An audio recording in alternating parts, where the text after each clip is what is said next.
Morning കൂട്ടുകാരെ, രാവിലെ തന്നെ ഹെൽത്തി ആയിട്ടുള്ള ഒരു പനീർ പ്രോട്ടീൻ ഒക്കെ റിച്ച് ആയിട്ടുള്ള ഒരു ബ്രേക്ക്ഫാസ്റ്റ് റെഡിയാക്കാൻ വേണ്ടിയിട്ടാണ് ഞാൻ ഇടയ്ക്കിടയ്ക്ക് ഇപ്പൊ തയ്യാറാക്കുന്നുണ്ട്. ഇതേപോലെ തലേ ദിവസം നട്ട്സുകളൊക്കെ വെള്ളത്തിലിടും. മുന്തിരിങ്ങയുണ്ട്, ഡ്രൈ മുന്തിരിങ്ങയുണ്ട് അതിനകത്ത്. ബാക്കിയുള്ള നട്ട്സുകൾ എന്തൊക്കെ നട്ട്സ് ഉണ്ടോ അതൊക്കെ എടുത്തിടാം കേട്ടോ. പിന്നെ ഞാൻ എടുത്തിരിക്കുന്ന പെരിഞ്ചീരകം, പിന്നെ നമ്മുടെ വെളുത്ത എള്ള് അത് വറുത്ത് വെച്ചിരിക്കുന്നത്, പിന്നെ നമ്മൾ ഇഷ്ടം പോലെ മല്ലിച്ചപ്പെടുക്കുക, പിന്നെ കുറച്ച് ചീസ്, പനീർ, ഇതാണ് മെയിൻ ഇൻഗ്രീഡിയന്റ്. പിന്നെ അതിന്റെ കൂടെ ഗരം മസാലയും ചുവന്ന മുളക് പൊടിയുമാണ് എടുത്തിരിക്കുന്നത്. നിങ്ങൾക്ക് ഇതിന്റെ കൂടെ എന്തൊക്കെ വേണേലും ആഡ് ചെയ്യാം കേട്ടോ. എന്നിട്ട് ഇത് ചപ്പാത്തി ഉണ്ടാക്കി കഴിക്കാം. അതാണ് ആ ചപ്പാത്തി ഉണ്ടാക്കുന്ന വിധം ഇതിനു മുമ്പ് ഒരു വീഡിയോ ഞാൻ ഇട്ടിട്ടുണ്ട്. ഇനിയും മറ്റൊരു വീഡിയോയിലും കൂടി ഞാനത് കാണിച്ചു തരാം. ലൈറ്റ് ഒന്ന് അറേഞ്ച് ചെയ്യാൻ പോയതാ. ഒരു ലൈറ്റ്, 2 ലൈറ്റ് ഉണ്ട്. ഇവിടെ കുറച്ച് ഹാള് വലിയതായതുകൊണ്ട് വെട്ടത്തിന്റെ നല്ല പ്രശ്നമുണ്ട് കേട്ടോ. അപ്പം ഒരു ലൈറ്റ് മറിഞ്ഞു വീഴും. ഒരു ലൈറ്റ് ഇല്ല, കുഴപ്പമില്ല, അങ്ങനെ എത്തുന്നുണ്ട്. ഇനിയിപ്പം അതുകൊണ്ട് ക്യാമറ എന്തോരം ഓക്കെ ആകുമെന്ന് അറിയത്തില്ല. എന്തായാലും നമുക്ക് വീഡിയോ എടുത്ത് നോക്കാം. ഓക്കെ ആണെങ്കിൽ ഞാൻ എഡിറ്റ് ചെയ്തിടാം കേട്ടോ. ഇനി പശുമച്ച് വരുമ്പോൾ ഇനിയിപ്പോൾ അത് ഒന്നുകിൽ റിപ്പയർ ചെയ്യാൻ കൊടുത്തു വിടണം, അല്ലെങ്കിൽ കാണുമ്പോഴേ അവൻ ചോദിക്കും പൊട്ടിച്ചല്ലേ, അതും പൊട്ടിച്ചല്ലേ എന്ന് ചോദിക്കും കേട്ടോ. അങ്ങനെയാണ്. എന്ത് നശിപ്പിച്ച് വെച്ചിട്ട് പിന്നെ ഞാൻ പതുക്കെ അവൻ്റെ അടുത്തോട്ട് ചെല്ലും. അപ്പൊ അവൻ നശിപ്പിച്ചല്ലേ, പൊട്ടിച്ചല്ലേ എന്നൊക്കെ ചോദിച്ചത് കേൾക്കാൻ രസമാണ് കേട്ടോ. അങ്ങനെ പിന്നെ അവനത് മാനേജ് ചെയ്ത് വന്നോളും. അങ്ങനെയാണ്. അപ്പൊ നമുക്ക് വേഗം അങ്ങ് പാക്കിങ് തുടങ്ങാം. പാക്ക് ചെയ്തിട്ട് കൊടുത്തു വിടണം. ഇതുപോലെ ഒരു 3-4 ട്രിപ്പ് കൊണ്ടുവച്ചിട്ട് പാക്ക് ചെയ്യാനുണ്ട്. ഉച്ചയാകുമ്പോഴത്തേക്ക് പാക്ക് ചെയ്ത് തീർക്കാൻ പറ്റുമെന്ന് എന്റെ പ്രതീക്ഷ. എന്നിട്ട് വേഗം കൊടുത്തു വിടാം. ഓട്ടച്ചണ്ട എടുത്ത് നല്ല മഴ പെയ്യുന്നുണ്ട് കേട്ടോ. ഇന്നലെ രാത്രി നല്ല മഴയായിരുന്നു ഇവിടെ. അങ്ങനെ എല്ലാവരും സുഖമായിട്ടിരിക്കുന്നു, സന്തോഷമായിട്ടിരിക്കുന്നു എന്ന് വരുന്നു. അങ്ങനെ ഞാനും ഓക്കെ ആയിട്ടിരിക്കുന്നു, വലിയ കുഴപ്പമൊന്നുമില്ല, അങ്ങനെ പോകുന്നു. കണ്ണെന്തോ പോലെ ഇരിക്കുന്നു കേട്ടോ. എന്നുവെച്ചാൽ കുറേ വീഡിയോ ഞാൻ എടുത്തതുണ്ട്, പക്ഷെ എനിക്ക് എഡിറ്റ് ചെയ്തിടാൻ സമയം കിട്ടുന്നില്ല. അപ്പൊ എന്റെ കമ്പ്യൂട്ടർ നിറഞ്ഞു, അത് പറഞ്ഞാൽ മതി. ഒരു ഹാർഡ് ഡ്രൈവ് ഉള്ളത്, അതിനകത്ത് കുറെ നമ്മുടെ ഓൾഡ് നല്ല മെമ്മറീന്റെ കുറെ ഫോട്ടോസ് വീഡിയോസ് ഒക്കെ വെച്ചേക്കുവാണ്. അപ്പൊ അതെനിക്ക് റിമൂവ് ചെയ്യാൻ, ഇത് കളയാനും പറ്റത്തില്ല. അശ്വകൊച്ചിന്റെ ചെറുപ്പകാലത്തിന്റെ അത് ഇതൊക്കെയാണ്. അപ്പൊ അത് കളയാൻ പറ്റില്ല. അപ്പൊ എനിക്ക് സ്പേസ് ഇല്ല. അപ്പൊ ഞാൻ ഓർത്ത് ഓക്കെ ഇന്നലെ കുത്തിയിരുന്ന് ഇന്നിപ്പോ വീഡിയോ എടുക്കണമെങ്കിൽ എനിക്ക് സ്പേസ് ഇല്ല കമ്പ്യൂട്ടറിലേക്ക് മാറ്റണമെങ്കിൽ. അപ്പം ഞാൻ ഓർത്ത് ഓക്കെ ഇന്ന് എഡിറ്റ് ചെയ്ത് കുറെയെങ്കിലും എഡിറ്റ് ചെയ്തിട്ടേ ഉള്ളൂ നിർത്തി 2:30 വരെ ഞാൻ കുത്തിയിരുന്ന് എഡിറ്റ് ചെയ്തു കേട്ടോ. പക്ഷെ തീർന്നില്ല. അപ്പോഴത്തെ ഞാൻ ബോധം കിട്ടി ഉറങ്ങി വീണു കേട്ടോ. അങ്ങനെ അതുകൊണ്ട് നമ്മൾ കുറച്ചിങ്ങനെ ഡിസ്റ്റർബ് ആയിട്ട് കുറച്ചു നേരം കറക്റ്റ് ആയിട്ട് ഉറങ്ങിയില്ലേ പിറ്റേ ദിവസം എന്തോ പോലെ. എന്നെ സംബന്ധിച്ച് അങ്ങനെയാണ്. കുറച്ചാണെങ്കിലും ഉറക്കം കുറവാണെങ്കിൽ അന്ന് പിന്നെ ഭയങ്കര എന്തോ പോലെയായിരിക്കും കണ്ണൊക്കെ കേട്ടോ. നമ്മൾ ഒട്ടും ഉറങ്ങിയില്ല എന്നുള്ള മട്ടായിരിക്കും. കണ്ണൊക്കെ ഇങ്ങനെ പഴുത്തിരിക്കും പോലെയാകും. ഒട്ടും ഉറങ്ങിയിട്ടില്ല, അങ്ങനെ ഒരു ഫീൽ ആയിരിക്കും എനിക്ക് രാവിലെ കേട്ടോ. അങ്ങനെ അതുകൊണ്ട് കണ്ണെന്തോ പോലെ. പിന്നെ അത് മാത്രമല്ല മൈഗ്രെയിനും തുടങ്ങും. എനിക്ക് ഉറങ്ങിയില്ലെങ്കിൽ വലിയ പ്രശ്നമാണ്. ഒട്ടനെ മൈഗ്രെയിൻ തുടങ്ങും. ഇതുവരെ എനിക്ക് മൈഗ്രെയിൻ തുടങ്ങിയിട്ടില്ല. 4 ഉച്ച കഴിയുമ്പോൾ എന്താവും അറിയത്തില്ല. അപ്പൊ അതിനു മുമ്പ് എന്തായാലും നമുക്ക് അങ്ങ് പാക്ക് ചെയ്ത് വിടാം. എന്നിട്ട് എഡിറ്റിംഗ് കൊണ്ട് കഴിഞ്ഞു പോയില്ല, എന്റെ ഉറക്കവും പോയി, ഒന്നും തീരുമാനമില്ല. അങ്ങനെ ഇരിക്കുന്നു. എന്തായാലും ഓക്കെ. ഇനിയിപ്പോ ഇതൊക്കെ കൊടുത്തു വിട്ടിട്ട് പിന്നെ എഡിറ്റ് ചെയ്തിടാൻ നിർത്തും. കുറേ വീഡിയോസ് എടുത്തു വെച്ചതുകൊണ്ട് ഒന്നും എഡിറ്റ് ചെയ്തിടാൻ എനിക്ക് സമയം കിട്ടുന്നില്ല. അങ്ങനെയൊക്കെയാണ് നമ്മുടെ വിശേഷങ്ങൾ. അപ്പൊ ഞാൻ ഓവറോൾ കാണിച്ചു തരാം ഓരോരുത്തർ എന്തൊക്കെയാണ് മേടിച്ചിരിക്കുന്നത്. എന്നിട്ട് നമുക്ക് പാട്ടൊക്കെ കേട്ടിട്ട് വേഗം അങ്ങോട്ട് കൊടുത്തുവിടാം പാക്ക് ചെയ്തിട്ട്. അപ്പം ഞാൻ ഇടയ്ക്ക് പറയാറില്ല, എനിക്ക് ഇങ്ങനെ പാട്ടൊക്കെ സ്ഥിരമായിട്ട് പാട്ടൊക്കെ അയക്കുന്ന ഒരു ആളുണ്ട്. ആ പാട്ടൊക്കെ ഞാൻ ഇങ്ങനെ ഇടയ്ക്ക് പ്ലേ ചെയ്യാറുണ്ട്. കുറച്ച് പിള്ളേരുണ്ട് എന്നോട് സ്ഥിരമായിട്ട് തിരിച്ചു ചോദിക്കണേ, ചേച്ചിക്ക് സ്ഥിരമായിട്ട് പാട്ട് അയച്ചു തരുന്ന ആൾക്ക് ചേച്ചി തിരിച്ചൊരു പാട്ട് അയച്ചു കൊടുക്കണമെങ്കിൽ ചേച്ചി എന്ത് പാട്ട് അയച്ചു കൊടുക്കും എന്നൊക്കെ. രസം കേട്ടോ. ഇങ്ങനെ വാട്സപ്പിലേക്ക് ഇങ്ങനെ മെസ്സേജ് ഇട്ടുകൊണ്ടിരിക്കും കേട്ടോ. കുറച്ച് പെൺപിള്ളേരുണ്ട് ഇങ്ങനെ.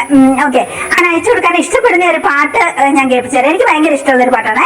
അത് കേട്ടോണ്ട് നമുക്ക് വേഗം പാക്കിങ് അങ്ങ് തുടങ്ങാം. അപ്പൊ അതിനു മുമ്പ് ഞാൻ കാണിച്ചു തരാം ഓരോരുത്തർ എന്തൊക്കെയാണ് മേടിച്ചിരിക്കുന്നത് എന്നുള്ളത്. നമ്മുടെ ആദ്യത്തെ കസ്റ്റമർ മേടിച്ചിരിക്കുന്ന 2 മൈക്രോ ഫൈബർ, വെള്ളം മുഴുവൻ അബ്സോർവ് ചെയ്യുന്നത്. പിന്നെ kitchen sink cleaner. Kitchen sink മാത്രമല്ല എല്ലായിടത്തും ക്ലീൻ ചെയ്യാൻ പറ്റുന്നതാണ് കേട്ടോ. പിന്നെ ഇങ്ങോട്ടേക്ക് ഇതാ ഗീ, ബോഡി മോയ്സ്ചർ, അങ്ങനെയൊക്കെ. ഇവിടെ ദാ കസ്തൂരി മഞ്ഞൾ, അങ്ങനെയൊക്കെയാണ്. ഇവിടെ ദാ ഗീയും അതുപോലെ പാത്രമൊക്കെ തേക്കാൻ പറ്റുന്ന അലൂമിനിയം ഫോയിലിന്റെ പോലത്തെ അങ്ങനത്തെ ഒരു എന്താ പറയാ പാത്രം തേക്കുന്ന ഒരു ഷീറ്റാണ് അത്. അങ്ങനെ ദാ പിന്നെ കസ്തൂരി മഞ്ഞൾ. ഇങ്ങോട്ടേക്കും എല്ലാവരും കസ്തൂരി മഞ്ഞളാണ്. ഒറിജിനൽ കസ്തൂരി മഞ്ഞൾ കുറെ പേരെ കണ്ടിട്ട് പോലും ഉണ്ടാവില്ല.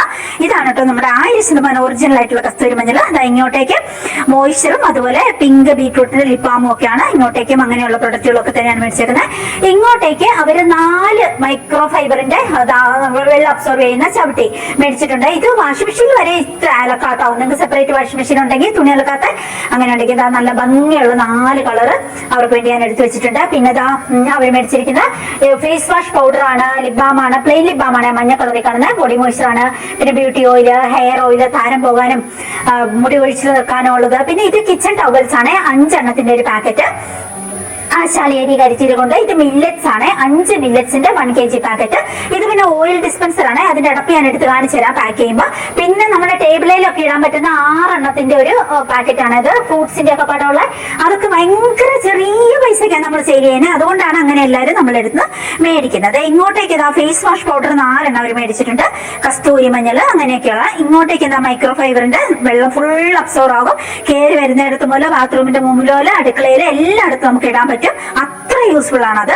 അങ്ങനെയാണ്, സ്മെല്ലൊന്നും ഇല്ല, അതങ്ങ് അബ്സോർവ് ആയിട്ട് അങ്ങ് ഡ്രൈ ആയി പോയിക്കോളും. പിന്നെ ഇതാ ഇവിടെ ഇവർ മേടിച്ചിരിക്കുന്ന രക്തശാലി ഫേസ് പാക്ക് ആണ്. ഇങ്ങോട്ടേക്ക് ബോഡി മോയ്സ്ചർ, ലിപ് ബാം അങ്ങനെയൊക്കെയാണ്, കസ്തൂരി മഞ്ഞൾ ഇങ്ങോട്ടേക്ക് അങ്ങനത്തെ സംഗതികൾ തന്നെയാണ് എല്ലാവരും തന്നെ മേടിച്ചേക്കുന്നത്. ഇത് കണ്ട ഒരു ഷോപ്പിംഗ് ബാഗ് ആണ്, നല്ലൊരു കൈപ്പിടിയൊക്കെ ഉണ്ട്, ഞാൻ കാണിച്ചു തരാവേ പാക്ക് ചെയ്യുമ്പോൾ. പിന്നെ ഇതാ ബോഡി മോയ്സ്ചറും ബ്യൂട്ടി ഓയിലും അങ്ങനെയൊക്കെയാണ്. ഇങ്ങോട്ടേക്ക് ഗീയും ബോഡി മോയ്സ്ചറും അങ്ങനത്തെയൊക്കെയാണ് ഇവരും മേടിച്ചിരിക്കുന്നത്.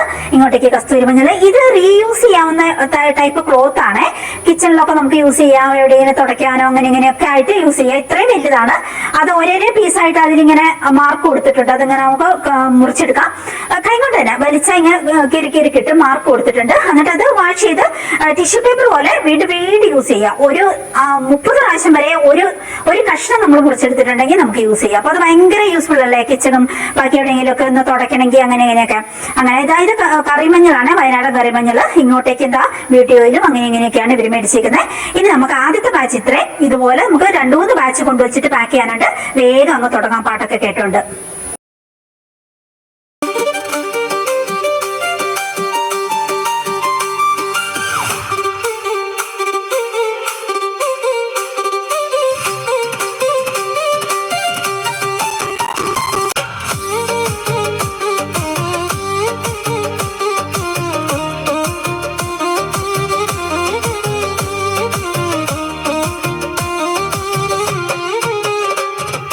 ഇന്നെന്റെ കര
ഞാൻ വോയിസ് കൊടുത്തെങ്കിൽ അത് മൈക്കിൽ പിടിച്ചില്ല കേട്ടോ. അപ്പൊ എന്തായാലും ഞാൻ ആദ്യത്തെ പ്രാവശ്യത്തെ ഇതുപോലെ പാക്ക് ചെയ്ത് കഴിഞ്ഞു. ഇനി ഇത് ഞാൻ ചാക്കിലേക്ക് മാറ്റിയിട്ട് വീണ്ടും ഒരു 3 പ്രാവശ്യം കൂടി നമ്മൾ ഇവിടെ കൊണ്ടുവച്ചിട്ട് പാക്ക് ചെയ്യാനുണ്ടാവും. ആ 3 പ്രാവശ്യത്തെയും കൂടി കഴിഞ്ഞിട്ട് ഞാൻ അതെല്ലാം കൂടി ഓട്ടോ ചേട്ടന്റെ അടുത്ത് കൊടുത്തു വിടും. ഇതിന്റെ ഇടയ്ക്ക് എനിക്ക് നന്നായിട്ട് വിശക്കാൻ തുടങ്ങിയിട്ടുണ്ട്. അടുത്ത് കൊണ്ടുവെക്കുന്നതിന് മുമ്പ് ഒരു ചായ ഉണ്ടാക്കിയിട്ട് എന്തെങ്കിലും ജസ്റ്റ് കഴിച്ചിട്ട് സ്നാക്ക് പോലെ എന്തെങ്കിലും കഴിച്ചിട്ടാണ് ഞാൻ ബാക്കിയുള്ളത് പാക്ക് ചെയ്യാൻ പ്ലാൻ. അപ്പൊ നിങ്ങൾക്ക് ഏതെങ്കിലും പ്രൊഡക്റ്റുകൾ വേണമെങ്കിൽ നേരെ ഈ വാട്സ്ആപ്പ് നമ്പറിൽ എനിക്കൊരു മെസ്സേജ് ഇട്ടോളൂ. ഇനി അടുത്ത ദിവസം നല്ലൊരു വീഡിയോ ആയിട്ട് വീണ്ടും നമുക്ക് കണ്ടുമുട്ടണം. അതൊരു stay healthy. Bye bye, Tata.